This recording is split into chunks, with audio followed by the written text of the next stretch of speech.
Hi, I'm Deborah Kinard Barrineau, and I'm here with Dream Weaver's Journey, an online retreat.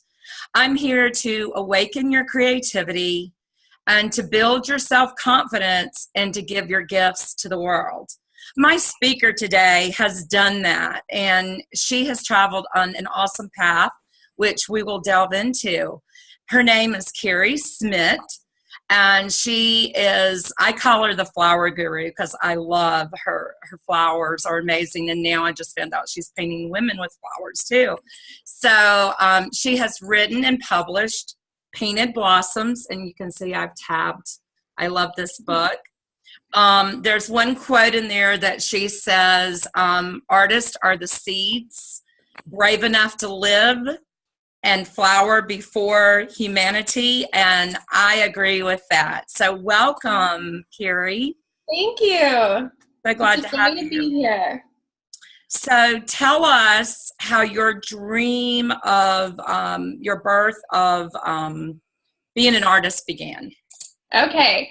So I always loved art when I was a child, and I spent all my time in the art room in high school and was always creative. My parents are very creative. When I went to college, I asked my parents if I could major in art, and they said absolutely not. So I majored in English, and I directed my creativity towards writing, which is another love of mine. So, but I kind of let all the art go at that point. And it wasn't until I got sick in 2009, I developed a life-threatening allergy to heat, so I couldn't move my body without reacting to my own body heat and going into anaphylactic shock. So I was bedridden for about 4 months. I lived in Ohio. It was like, in the 90s, 100, so I couldn't go outside, but I also just couldn't walk up and down stairs. I couldn't make fast movements. So I was in my early 30s, and I was really depressed. So I was suicidal at that point because I thought, I can't lay here for 50 years. Like, I am too young for this to be it. And so I cried every day. I didn't know what to do. And one day this voice popped in my head and said, now that your life is over, you might as well do what you want and paint. And I was like, well, I didn't really know I wanted to paint. That was a dream that I had squashed, like, even from myself. So I had nothing else going for me, so I said, okay, I'm going to do this, and I ordered supplies, and I just painted in bed, and I would move really slowly so, I didn't overheat. But it was the only time where I forgot my situation. It was therapeutic. I went into this different world, and time just, flew by, and every time I would be finished, I would be like, oh, I'm still in bed, So I became really in love and grateful for the process. And so, like a lot of my dreams, they start from a place of darkness. So a lot of people see my art and they say, oh, you must be so happy, all your colors and joy. And I'm like, there's a lot of darkness behind my story. So that's how I started. And a lot of times, it is like a seed. I mean, seeds grow in darkness. And some people are afraid to go to those places. But for me, all the big changes in my life have come from those moments where, you really question everything, and it strips you down to the core, like what's really important. So that's how I started, and I just decided I want to do this for forever, so. Well, a lot of illnesses, you remind me, your story is kind of like Frida Kahlo in a different way, bedridden and painting in bed. So tell me, what artist inspired you during your growing up years? Like, did you have any favorite ones? Yeah, that's a good question. I can't remember. We did go to museums a lot. My mom was a teacher. My dad loves design. So we were always exposed to art, but I wasn't really paying attention to who was making it. It was more about my parents pointing out to me on a daily basis anything beautiful. So my parents always had this eye for beauty, and they would make us stop and look at like leaves changing colors, and it was kind of annoying when I was a kid, I'm like, oh. But they really trained my eye to like find beauty in everything. So I'm really grateful for that. And I always loved color. Like when my mom and I would color all the time, coloring books, and I'd kind of go overboard with the colors, and I still do that. Like, Love it. so I was always drawn to that, and I'm a big fan of like Matisse and Klimt, and I don't know. I always like something a little bit off, and art just a little surprise. Yeah, odd. I try to do that in my art, but sometimes I overpaint, and I don't do that. But when it's in process, it's I like those qualities. So. Yeah. I don't think you overpaint. I think your colors are just beautiful. What made you particularly go towards flowers? Is there anything that sent you that way along that path? Yeah. I didn't mean to. I tried to paint other things because I thought it was like overdone, like, oh, everyone paints flowers, but so I resisted. And finally, when I just let myself be myself, that's what was coming from me. Like, I don't know if I could paint any other way. I don't know if I could do anything else. Everything else felt difficult, forced. It was coming up against resistance. And when I just let myself do the flowers, everything just flowed. And my dad always we had to weed an hour a day because he had a massive garden. Like, we had 7 acres and he had a lot of gardens. And so I always tell him it's his fault because I can't stop taking flowers now. I spent a lot of time outside and appreciated, just the beauty of flowers. My grandmother loved roses, just what I was exposed to. So, yeah. I think we have a common element. I got in trouble for picking a flower from the neighbor's yard because I had that artist die, and it was so beautiful. And I don't know what made me do it. I just had to have it. And I think that's my earliest memory. I had to apologize to our neighbor because I picked all the flowers out of her garden one day, and I ate all her strawberries, like, all on the same day. This rowdy moment of rebellion. Wild girl. Yeah. So I know that you do something very special for brides. I know that you have an offering where you paint their bouquets. So tell us a little bit how that got started and how I wouldn't have thought of that, I don't think. Yeah. I can't remember the idea behind it, except that I kind of always wondered what my mom and my grandmother's bouquets looked like, because I think it tells a lot about you. There's a story there. When women pick their wedding bouquets, it's very intentional, and it just tells about their personality. So I thought, like, what a great way to, make that something that future generations could enjoy. Or it's a talking piece. Like, if people come over to your home, you can say, this was my bouquet, and it tells a little story. And then also it's like a touch point for a memory, because then you start thinking about your wedding and all your loved ones. So stories come from the visual. So it's just kind of a way to remember it and treasure it. And I love doing them because they're usually gifts, and they get so excited. And the brides are excited. The person who gives them are excited. And it's really fun. So that is a really great gift. Yeah. I just happened to grab my bouquet. I made it so I wouldn't have to. That's amazing. Lose it. Since I live right outside of Charleston, we went and and one lady gave me the blue flower for good luck. That's so cool. Yeah, so I just wrapped it in lace and put that. So, but hey, I might paint mine. That sounds wonderful. You should, yeah. So it's a fun way to interpret. Yeah. So tell me about. I know that you're doing other creative things, like, I know you have gotten into yoga now, that you have gotten well.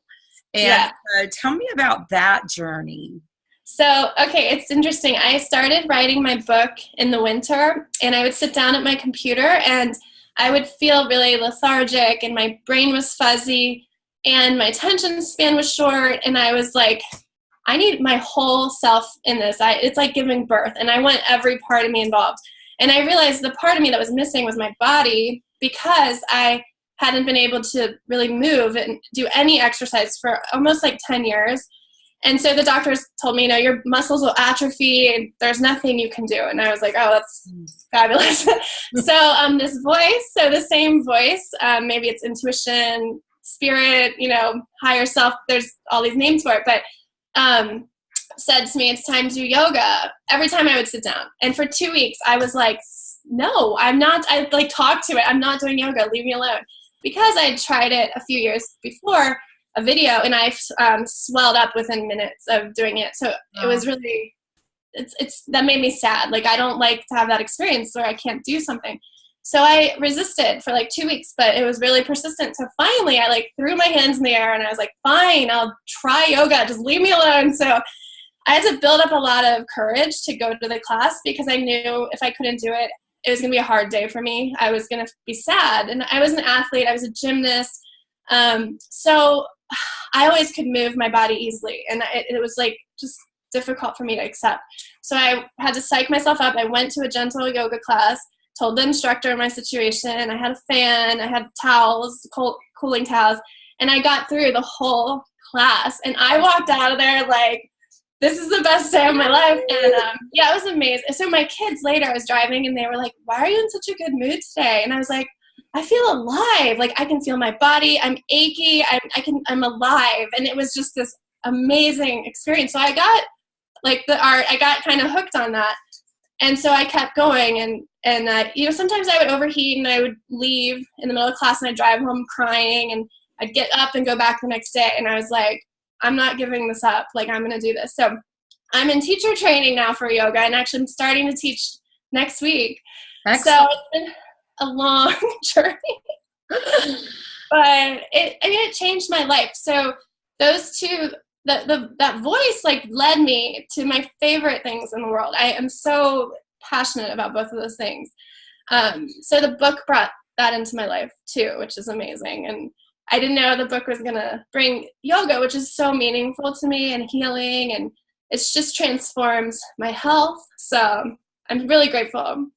Yeah, you have amazing journey, and like this woven journey, like what I'm talking about. And what are you dreaming now? I mean, what are you doing? What are your dreams? What's happening? I love this question.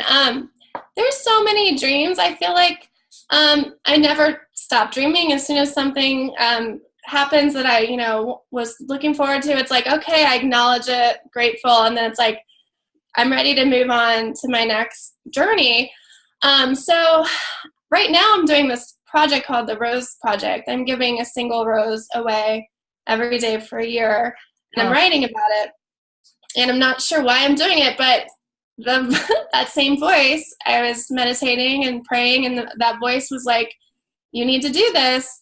So I've listened to that voice now like foolproof, because it brought such joy to my life that I'm like, whatever it says, like, I'm going to do it, even if I don't know why. So I'm doing that. But my big dream is to have a retreat center. I want to have like communal housing for artists and women, so that we can support each other. It's hard being an artist. I kind of live in an expensive area in Seattle, and a lot of my friends struggle. So I just feel like I feel called to bring women together to live and support one another, and men too, if they're around. Yeah. But yeah, I want to provide a healing space for also people to come and visit. That is actually one of my dreams. So hey, really? Yes. Oh yeah, I feel really called to do that. So I don't know. That's the big one. I think that is so special to share our gifts, and you are definitely sharing your gifts. And like when you heard this voice that said give a rose, so you just started, like, did you go buy roses and give them out at the grocery store, or how did you start? Yeah. So I am writing about it every day in a journal, and I hope to share it as a whole story at the end. I was going to share it day by day, but it's been way bigger. It's like required way more reflection. I didn't know it was going to be this deep. I just thought, I'll tell, like, today I gave a rose to this person. And it's like, no, there's massive changes happening. So I need to, reflect. But I was going through a rough time. Personally, had some personal heartache, and I felt like my heart was hardening. I was getting cynical. I wasn't believing in like love, and I'm not like that. Like I didn't want to become that way. So I was kind of praying and meditating, and I was like, I just want to receive. Like, I'm so tired of giving as a mom and a nurturer and a teacher, and I want to receive. So I'm thinking of this, and that voice is like, you need to give more. And I was like, that's annoying. I was like, no, like whatever. And kind of kept coming that you need to give. And then my grandpa used to give my grandma a rose every month. Aww. And I always, because he's awesome. He was awesome. Yes. Isn't that great? So as a kid, I always thought that's how I'll know, like, my true love. He's going to give me a rose every month. And I was kind of always waiting around, like, where's my rose, you know? And so one day I realized I'm supposed to give the roses. Like, I'm supposed to be my grandpa. I'm the one that's supposed to give them. So I decided to do that, and it's just been like an incredible practice. I've learned so much. I've heard many stories. It's just changed my life. So I'm really excited to share. Could you just tell one quick story of something that maybe happened that was really cool with the rose? Yeah. Oh my gosh. Imagine if someone walked up to me and said, "Here, I want you to have this rose." What was their reaction? Well, some people just tell me personal stories. Some people get really teary-eyed because they feel like it's a sign from a loved one who is no longer with them, but who loved roses. And one woman, I was in line at a restaurant, and there was a woman in front of me, so I gave her the rose, and then she came up to me later. She was with all guys, and she came up to me later and she said, "I just want to tell you, I just found out I was pregnant last night, and I feel like this is a sign that everything's going to be okay." And she's like, "I just feel a sense of peace from this." And we kind of like had this conversation with our eyes where I was like, "I know how you're feeling. I know what that's like. I know all the fear. I know all the joy. You know," and so it was like we just had this like moment of connection, and that was really special. And so there's just so many moments like that. And I look forward to that book. That's going to be an awesome read. Please write that. Oh my goodness. Yeah, it's been incredible for me practicing that, because I decided it's hard to do if you've ever done it. It's kind of like, because some people say no and they're like, "Get away from me," like they're scared. Yes. And I'm a fearful person, so I don't take it personally, because maybe I would kind of be like, "What are you doing?" You know, so it's fine. But what was I going to say? So it was hard for me. So I thought, okay, I'm going to look. I read this quote about God sees the world through our eyes. We are God's eyes. Mm-hmm. And so I was like, all right, that's what I'm going to do. I'm going to try to see people through God's eyes, and that'll help me pick the person that might need it the most, or, you know, just be calm and like connect on that level, on our shared divinity, and remember that our like oneness. So I've been doing that every day. And the cool thing is it's a practice for me that's like bleeding into my other relationships in my life. So somebody upset me recently, and instead of like kind of lashing out, I was like, went right into that mode. It was like automatic. I was like waiting for the anger to come, and then I was like, whoa, I'm seeing this person the same way I look through at the rose recipients. And so it's like it's a habit, which is cool. What a great habit. Yes. Yeah. So I'm feeling the impact in like ways I didn't expect, like at all. We need so much more of that today. That's awesome. Yeah. Yeah. And it's really cool. And my grandparents feel really close to me right now. Like every time I do it, I feel I need their support right now. And so I just feel like it's kind of brought them alive to me. And people will ask me their name, and they'll say, you know, I'm going to, you know, say a prayer to them, and they're watching you, and they're, you know, they just say kind things. And it's like, this absolutely. is Absolutely. Yeah. What a gift. That is great. It's been really fun. It's the coolest thing I'm doing. And it is a dream. I just don't know. I don't know exactly where it's going. I just know I'm supposed to do it. And that's it's kind of fun to be like, I don't know why I'm doing this, but I know I'm supposed to. So yeah, I love the fact that you hear this intuitive voice. I think all of us connect with our intuitive voices, but we don't do what those voices say. And I think we need to learn how to step into that voice. So I guess that you just were so tired and sick at that time you stepped into that intuitive voice. Is that correct? Yeah, I think when you're sick, it strips you down to your core. Like everything else is unimportant except like pretty much your soul. At that point, your material possessions, your relationships that don't really mean anything, it's all gone. And, you know, the people that come into your life at that point are like your hardcore tribe. I mean, you know, you find out who cares about you. You find out what you care about. Like none of this other stuff matters. It's like, it brings you into like this spiritual sense. And I think that's where that voice, because I mean, I had really squashed that dream. I didn't even remember. I mean, you know, and now I'm like, it makes sense to me now. Like, of course I was always supposed to do this. And it scares me that people can just, you know, lose that. But once you listen, and it's like the results are pretty awesome, and it's a little easier every time. But the way I paint intuitively. You're constantly practicing, like, listening to your intuition. So it's a muscle, just like giving the rose away, is like that repetitiveness of a daily practice of listening. You can get there a lot faster. And I knew something was trying to get out of me just like in the winter. I was like, oh man, something is trying to get out. There's a message, but I can't get it out. And so I decided I have to start quieting down. And then I started meditating regularly, and that's when the Rose Project just like whoosh, like everything started coming out about my grandparents, and I was like supposed to do this, and you know, the clue, it was right in front of me my whole life, and I never saw it, you know, just I know that feeling. Yeah. So getting quiet, and whether you pray or meditate, is just really key, I think, to live an artistic life or creative life. Right.